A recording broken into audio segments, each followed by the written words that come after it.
SBI ग्राम सेवा एक जो प्रोजेक्ट है वो एक गांधी जी का ग्राम स्वराज संकल्प को लेकर है। उसके अंतर्गत एक पूरे गांव को किस प्रकार से विकसित किया जा सके उसको लेकर किया जा रहा है। इसके अंदर वर्तमान में तकरीबन 10 अलग अलग प्रकार की गतिविधियों का संचालन किया जा रहा है।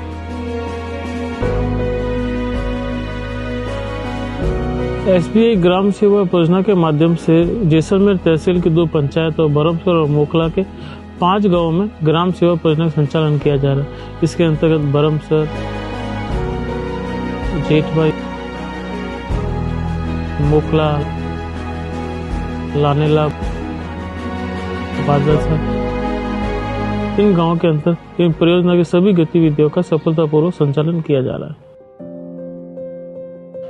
एसबीआई ग्राम सेवा केंद्र ये गांवों के लिए एक अच्छी योजना रही, क्योंकि जिस प्रकार से आप देखते हैं गांव के अंदर कनेक्टिविटी नहीं है। इसकी वजह से जो भी ई मित्र है वो संचालित नहीं हो पाते गांव में। उसको एसबीआई ग्राम सेवा द्वारा इन परियोजना क्षेत्र के 5 गांवों में ग्राम सेवा केंद्र के नाम से शुरू किया गया, ताकि लोगों को जो भी सरकारी योजनाएं हैं जिसमें अपन ई मित्र प्रकार की जो सेवाएं करते हैं, चाहे पेंशन वेरिफिकेशन हो, पेंशन एप्लीकेशन हो, चाहे आधार अपडेशन हो, जन आधार अपडेशन हो, जो एक सबसे अच्छा रहा ताकि लोगों को जैसलमेर की दूरी न नापनी पड़े। पहले उनको बाहर सिटी जाना पड़ता था, लेकिन फिलहाल यहाँ जीएस के आने के बाद उन्हें वही सेवाएं यहीं मिल रही है, तो उनको ये बेनिफिट मिल गया था। एजुकेशन को लेके जो एसबीआई ग्राम सेवा के अंतर्गत जो विभिन्न कार्य किए गए, उसके अंतर्गत स्मार्ट क्लासेस है, कंप्यूटर लैब है, साइंस लैब है और इंटर स्कूल इवेंट्स रहे और रेमेडी क्लासेस जो रही वो ग्राम स्तर पर रही। स्मार्ट क्लास और कंप्यूटर लैब एसबीआई ग्राम सेवा योजना के अंतर्गत हम लोगों ने जेठभाई गांव में स्थापित की गई। इसका उद्देश्य था कि जो एक जेठभाई गांव है वो एसटी कम्युनिटी का गांव है, जो पिछड़ा हुआ गांव है, जहाँ पे ज़्यादातर बालिकाएं स्कूल भी नहीं जाती थी। एजुकेशन वाली जो सुविधा है वो उन्हें मिल नहीं पाती थी। लेकिन जब से एसबीआई ग्राम सेवा के माध्यम से स्मार्ट क्लास बनी है, बच्चे यूट्यूब के माध्यम से अपनी शिक्षा किताबों से इतर जाके नई नई विधाएं सीख रहे हैं। कंप्यूटर लैब के माध्यम से वो कंप्यूटर चलाना सीख रहे हैं और लाइब्रेरी और साइंस इक्विपमेंट के अंतर्गत हम लोगों ने मोखला गवर्नमेंट स्कूल के अंदर साइंस लैब स्थापित की गई। इसका उद्देश्य था कि वहाँ ज़्यादातर जो बच्चे थे वो साइंस लेते थे 10th के अंदर। तो हमने सोचा कि भाई अगर उन बच्चों के लिए अगर साइंस की सुविधा रहे, वहाँ पे साइंस लैब की सुविधा रहे, बच्चे अच्छे तरीके से विज्ञान को समझ सके, विज्ञान की नई नई विधाओं को समझ सके।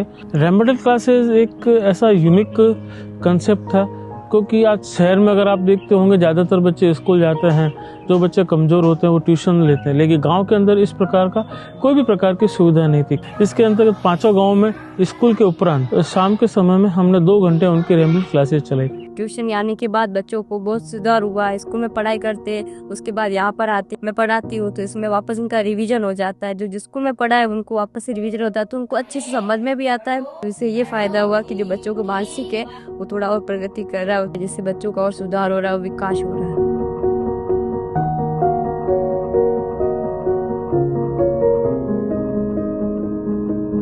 एसबीआई ओजस स्कॉलरशिप जो थी उसका एसबीआई ग्राम सेवा द्वारा उसका बड़े ही अच्छे तरीके से निर्वहन किया गया। उसका उद्देश्य था कि जो ग्राम स्तर की जो प्रतिभाएं हैं उन प्रतिभाओं को किस प्रकार से सम्मानित किया जा सके, उन्हें मोटिवेट किया जा सके। इसके लिए एसबीआई ने तकरीबन 35 बालक और बालिकाओं को एजुकेशन और स्पोर्ट के अंदर स्कॉलरशिप दी। इंटर स्कूल इवेंट एक ऐसा इवेंट था जिसका उद्देश्य था कि ग्राम स्तर के जो बालक बालिका हैं जो स्कूल में पढ़ते हैं या हैं, तो उनको खेल के प्रति भावना, क्योंकि आप देखेंगे भारत एक युवाओं का देश है। इस युवाओं के देश में युवाओं के विकास के लिए अगर विभिन्न गतिविधियों का संचालन नहीं होगा तो हमारा देश आगे नहीं बढ़ पाएगा। इसके लिए उनके लिए विभिन्न खेल, चाहे वॉलीबॉल हो, चाहे क्रिकेट का मैच हो, चाहे बालिकाओं के लिए बैडमिंटन हो, चाहे खो खो हो, दौड़ हो या रस्साकसी हो, इस प्रकार के आयोजन किए गए और उन्हें एक प्रमाण पत्र देकर सम्मानित किया गया, कुछ इनाम भी दिए गए। इसका उद्देश्य यही था बालक बालिकाएं आगे आएं और वो खेलों की ओर आगे बढ़ें।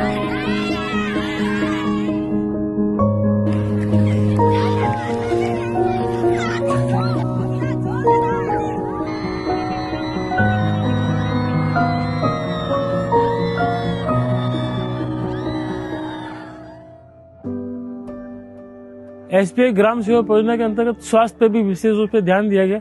इसके तहत SBI फाउंडेशन द्वारा एक SBI संजीवनी वाहन उपलब्ध करवाया गया, जिसका उद्देश्य था कि परियोजना क्षेत्र में नियमित रूप से स्वास्थ्य जांच शिविरों का आयोजन किया जाए। इसके माध्यम से तकरीबन 6000 से अधिक ग्रामीणों का उनका स्वास्थ्य जांच की गई और उन्हें निःशुल्क दवाएं उपलब्ध करवाई गई। अब एक फार्मासिस्ट बैठता है, डॉक्टर बैठता है, वो प्रिस्क्रिप्शन लिखता है, फिर फार्मासिस्ट उस प्रिस्क्रिप्शन के हिसाब से उन्हें दवाएं देता है, ताकि उनका जो बीमारी है वो जल्दी भी ठीक हो सकती है और उन्हें तकलीफों का कम सहन करना पड़ता है। कोई लोग ज़्यादा पैसे नहीं दे पाते हैं, घर में नहीं होती स्थिति उनकी, तो यहाँ पर कम बिना पैसों में उनका इलाज हो पाता है।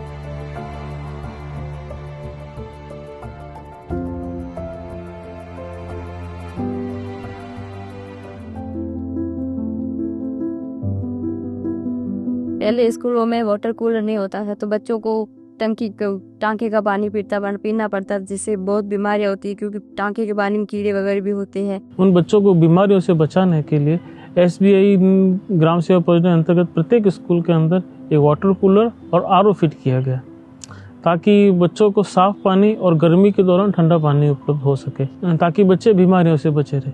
और अगर आप देखें कम्युनिटी टॉयलेट जो थे वो उन्होंने स्कूलों में बनवाए, कुछ गांव में भी बनवाए। गांव की महिलाएं, लड़कियां वो बाहर जाती थी, जेंट्स वगैरह सब, क्योंकि गांव में था ही नहीं टॉयलेट वगैरह, तो उन्हें काफ़ी बाहर ही जाना पड़ता था, तो उसकी वजह से वो खुद बीमारियां तो काफ़ी फैलनी है।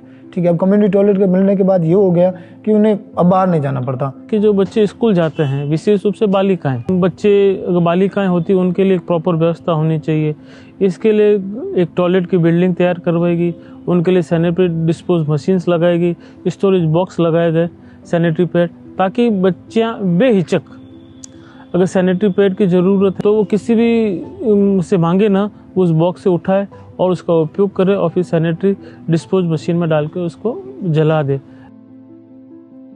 ई गार्बेज व्हीकल की सुविधा कहीं नहीं है। ये केवल SBI ग्राम सेवा परियोजना के माध्यम से ही सफल हो पाया।